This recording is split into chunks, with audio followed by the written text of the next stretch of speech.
തദ്ദേശ സ്വയംഭരണ തെരഞ്ഞെടുപ്പ് പ്രഖ്യാപിച്ചെങ്കിലും കാരശ്ശേരിയിൽ ഇരുമുന്നണികളും സീറ്റ് വിഭജന ചർച്ചകൾ പൂർത്തിയാക്കിയില്ല. എത്രയും പെട്ടെന്ന് ധാരണയിലെത്തി സ്ഥാനാർത്ഥി പ്രഖ്യാപനമുണ്ടാവുമെന്നാണ് മുന്നണി നേതാക്കൾ പറയുന്നത്.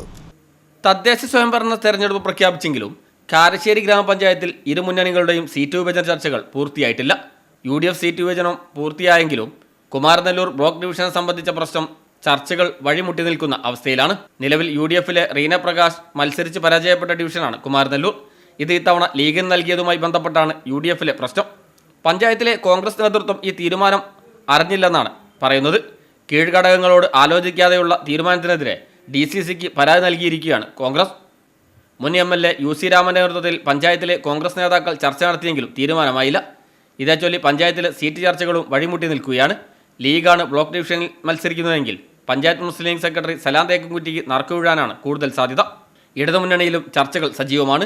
RJDക്ക് ബ്ലോക്ക് ഡിവിഷൻ കൂടാതെ പഞ്ചായത്തിനും സീറ്റ് വേണമെന്ന ആവശ്യം ഉയർന്നിട്ടുണ്ട്. കുമാരനെല്ലൂർ ബ്ലോക്ക് ഡിവിഷനിൽ RJDയിലെ രാജിത മൂത്തയിടത്താണ് ബ്ലോക്ക് പഞ്ചായത്ത് അംഗം. NCP, CPI തുടങ്ങിയ ഘടകകക്ഷികൾക്കും സീറ്റ് നൽകേണ്ടതുണ്ട്. ചർച്ചകൾ പുരോഗതിയിലാണെന്നും 2 ദിവസത്തിനുള്ളിൽ സീറ്റ് വിഭജനം പൂർത്തിയാക്കി സ്ഥാനാർത്ഥി നിർണയത്തിലേക്ക് കടക്കുമെന്നുമാണ് LDF നേതാക്കൾ പറയുന്നത്. News bureau, Mukkam.